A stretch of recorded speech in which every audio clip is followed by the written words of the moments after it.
ሰላም የቻናላችን ተከታታዮች፣ ዛሬ በባለፈው የውድድር ዘመን የፕሪሚየር ሊጉ ዘውድን የተቀናጀው አርሰናል የ2026/27 የውድድር ዘመን የመክፈቻ ጨዋታውን በኤሜሬትስ ስታዲየም ያደረገበትና አዲስ አዳጊውን ኮቬንትሪ ሲቲን 3-0 በማሸነፍ ጉዞ ጀምሯል። በደማቅ ሁኔታ የጀመረበትን ሙሉ መረጃና አበይት ነጥቦችን ይዘንላችሁ ቀርበናል። ከዜናዎቹ ጋር እስከ መጨረሻው አብራችሁን ቆዩ። ዜናዎቹን ስታዳምጡ ቪዲዮን ላይክ፣ ሼር፣ ሰብስክራይብ ማድረጋችሁን እንዳትረሱ።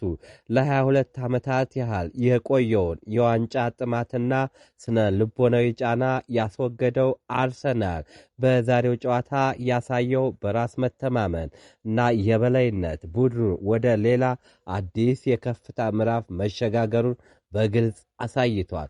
መድፈኞቹ የሻምፒዮንነት ግርማቸውን ባሳዩበት በዚህ ጨዋታ በኮሚኒቲ ሺልድ ማንቸስተር ሲቲን ሲያሸንፉ 2 አሲስት በማድረግ ድንቅ አጀማመር ያደረገው ግሪካዊ ፈራሚ ክርስቶስ ዞሊስ ከክለብ ብሩጅ ከመጣ በኋላ በመጀመሪያዎቹ 25 ደቂቃዎች ውስጥ አጋጣሚዎችን በመፍጠር እጅግ አስደናቂ እንቅስቃሴ አድርጓል። ክርስቶስ ዞሊስ ሁሉም እያደነቁት ነው።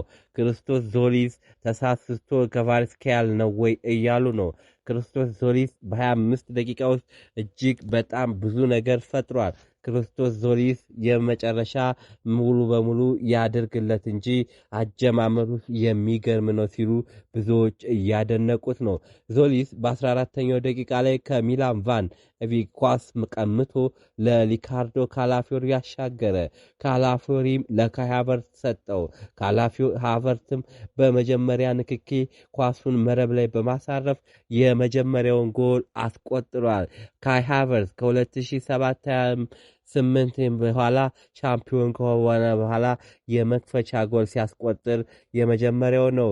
በ2007/28 ሶል ካምፔል ነበር የመክፈቻውን ጎል ያስቆጠረው። ከዚያ በኋላ ካይ ሃቨርትዝ ከ22 ዓመት በኋላ ማስቆጠር ችሏል።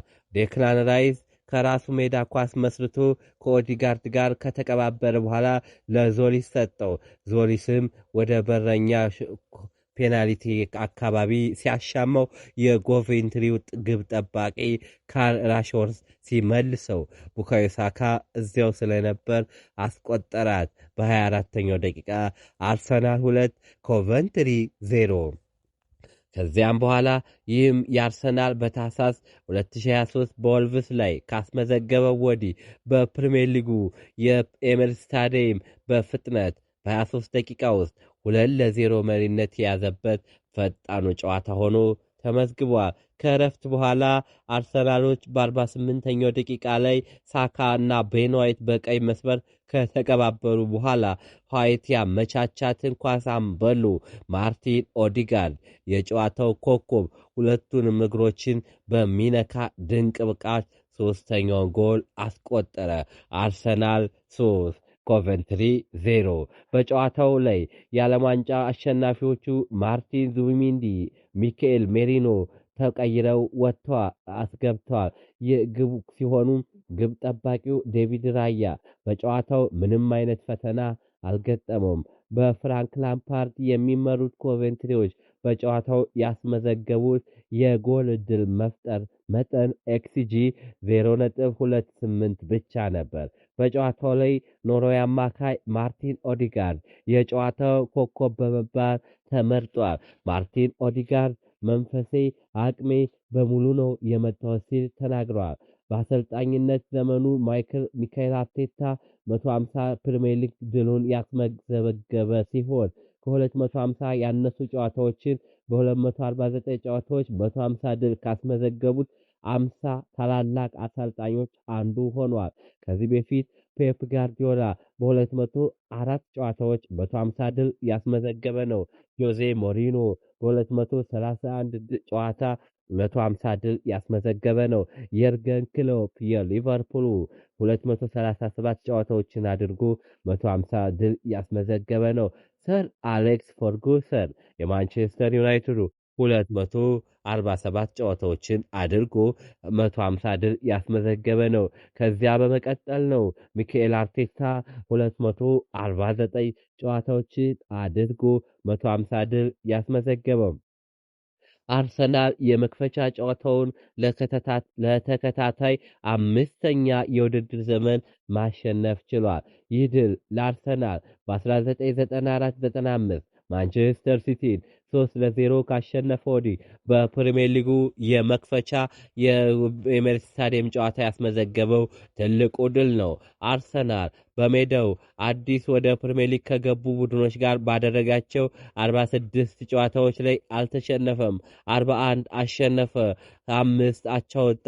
በቅርቡ 17 ጨዋታዎችን በድምሩ 47-9 በማሸነፍ የበላይነቱን አስመስክሯል። የኮቬንትሪው አሰልጣኝ ፍራንክ ላምፓርድ ባደረጋቸው ያለፉት 18 የፕሪሚየር ሊግ ጨዋታዎች ላይ ያሸነፈው አንድ ጨዋታ ብቻ ነው። 4 አቻ ወጣ፣ 13 ተሸነፈ። ካይ ሃቨርትዝ በእንግሊዝ እግር ኳስ በቋሚነት በጀመረባቸው 4 ተከታታይ ጨዋታዎች ላይ ጎል ሲያስቆጥር የመጀመሪያው ነው። ከግንቦት 2020 በቫየር ሊቨርኩሰን ከነበረ ወዲህ ረጅሙ ነው። ማርቲን ኦዲጋርድ በ73 ፕሪሚየር ሊግ ጎሎች ላይ ቀጥተኛ ተሳትፎ ያደረገ በ2026-27 ያስቆጠረው ጎል 2 ነበር። በ2025-26 ሙሉ ውድድር ዘመን በ36 ጨዋታዎች ካስቆጠረው አንድ ይበልጣል። ዴክላን ራይስ በ68 ደቂቃዎች ውስጥ የመከላከል መስመሩን የሰበሩ 6 ኳሶችን አመሻሽቶ የሰጠ ሲሆን ይህም በአርሰናል ቆይተው በሊጉ ከፍተኛ ነው። አምበሉ ማርቲን ኦዲጋርድም ሲናገር ጥሩ ተጫውተናል፣ ከዚህ የተሻለ ማድረግና ተጨማሪ ጎሎችን ማስቆጠር እንችል ነበር። በዚህ ቡድን ውስጥ ያለው ጥራት የማይታመን ነው። የትኛውም ተጫዋች ቋሚ ብታደርግ ጥሩ ጨዋታ ያደርጋል።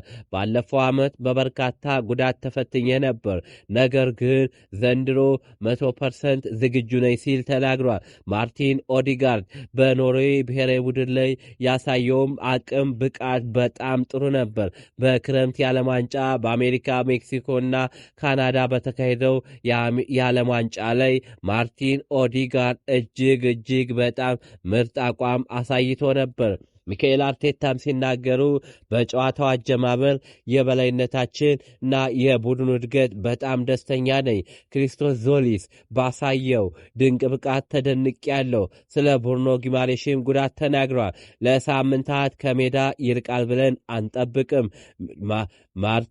ብሩኖ ጊማሬሽ ለሳምንታት ከሜዳ ስለማይርቅ በቶሎ ይመለሳል ብለን እንጠብቃለን። የእሱን ጉዳይ ቀስ በቀስ እየተከታተልነው ነው ሲል ተናግሯል። አዲሱን ፈራሚ ኤዝሪ ኮንሳንም ስለሱ ተናግሯል።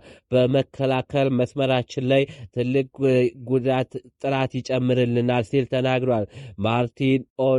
ሚካኤል አርቴታም ሲናገሩ በዊሊያም ሳሊባ ለጊዜው ከሜዳ ቢርቅም ኤዝሪ ኮንሳ ከአስቶን ቪላ ለ4 ዓመታት ሲደመር 1 ዓመት ጭማሪ አርሰናል ፈርሟል። በአርሰናል ቤት 15 ቁጥርም የሚለብስ ስለሚሆን ሚካኤል አርቴታ በአዲሱ እንግሊዛዊ ተጫዋች ደስተኛ ናቸው። ኤዝሪ ኮንሳ በአስቶን ቪላ ቤት 286 ጨዋታዎችን አድርጓል። ስለዚህ ለአርሰናል ትልቅ ቦታና ትልቅ ነገሮችን ይሸፍናል ብለን እንጠብቃለን ሲል ተናግሯል። የቀድሞ ተጫዋችና ተንታኝ ኢያን ራይት ሲናገርም ጋብርኤል ማርቲኔሊ በአርሰናል ቤት የታየበት መንገድ ልክ አይደለም። ለሱ ምንም የተነገረው ነገር የለም። በችግሩ ጊዜ ክለቡን ያገዘ ወሳኝ ጎሎችን ያስቆጠረ በመሆኑ በአርሰናል ማሊያ ላደረገው ትልቅ ክብር ሊሰጠው ይገባል። ማርቲን ኦዲጋርድ ወደ ጋላታሳራይ ሂድ ሲባል አልሄድም በማለቱ እኔ አርሰናልን መልቀቅ አልፈልግም በማለቱ አርሰናል ኦቨርቤንች አድርጎታል። ገብርኤል ጀሰስም እንደዛው ኦቨርቤንች ሆኗል። ኔልስማንና ፋቢያን ቬራም እንደዛው ኦቨርቤንች ሆነዋል። አርሰናል ቀጣይ ጨዋታውን ከ10 ቀናት ረፍት በኋላ ሰኞ ነሐሴ 31 ከሜዳው ውጪ ከአስቶን ቪላ ጋር የሚያደርገው ይሆናል። በቪላ ፓርክ ኤድሪኮንሳን ትቀበላለች። የመጀመሪያውን ጨዋታ በቪላ ፓርክ የሚያደርግ ይመስለናል። በመቀጠል እሁድ ጳጉሜ 1 ሴፕቴምበር 6 ቸልሲን በኤምሬትስ ስታዲየም አስተናግዶ በቀጣይ ከለንደን ደርቢ በኋላ በቀጣዩ ሳምንት የሻምፒዮንስ ሊግ የምድብ ጨዋታ ይጀመራል። ኮቨንትሪ ሲቲ በበኩሉ ቅዳሜ ከሃል ሲቲ ጋር ይጫወታል። ስለተከታተላችሁን እናመሰግናለን። ቪዲዮን ላይክ፣ ሼር ማድረጋችሁን አትርሱ። ለቻናላችን አዲስ ከሆናችሁ ሰብስክራይብ በማድረግ ቤተሰብ ይሁኑ። እዚህ እናመሰግናለን። መልካም ቀን